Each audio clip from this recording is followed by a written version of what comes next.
వరంగల్లో నాలాలు చెరువుల కబ్జాలను తొలగించాల్సిందేనని సీఎం రేవంత్ తేల్చి చెప్పారు. WGL హనుమకొండలో వరద ప్రభావిత ప్రాంతాల్లో పర్యటించిన సీఎం పరిస్థితిపై సమీక్షించారు. తుఫానుతో 12 జిల్లాల్లో తీవ్ర నష్టం వాటిల్లిందన్నారు. కేంద్రం నుంచి నిధులు రాబట్టేలా కలెక్టర్లు నివేదికలు రూపొందించాలని ఆదేశించారు. అధికారులు నిర్లక్ష్యంగా వ్యవహరిస్తే ఊరుకోమని అన్నారు.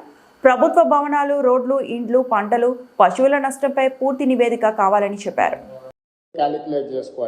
అదేవిధంగా సిటీలో ఎక్కడైతే ఎంక్రోచ్మెంట్స్ ఉన్నాయో, ఎక్కడైతే నాలాలు ఉన్నాయో చెరువులకు వెళ్ళడానికి, వాటిని ఎక్కడైతే బాటిల్ నెక్స్ కబ్జాలకు లోనైనో ఖచ్చితంగా కబ్జాలను తొలగించాల్సిందే.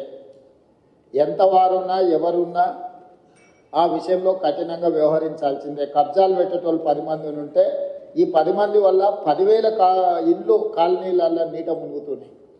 వాళ్ళ జీవితకాలం కష్టపడి సంపాదించిందంతా టీవీలు, ఫ్రిడ్జులు, మంచాలు, పిల్లల చదువులు, పిల్లల సర్టిఫికెట్లు, వాళ్ళ సంపద మొత్తం నీళ్ళలో మునుగుతుంది. మనం మరిన్ని అప్డేట్స్ కోసం మా ఛానల్ని సబ్స్క్రైబ్ చేయండి.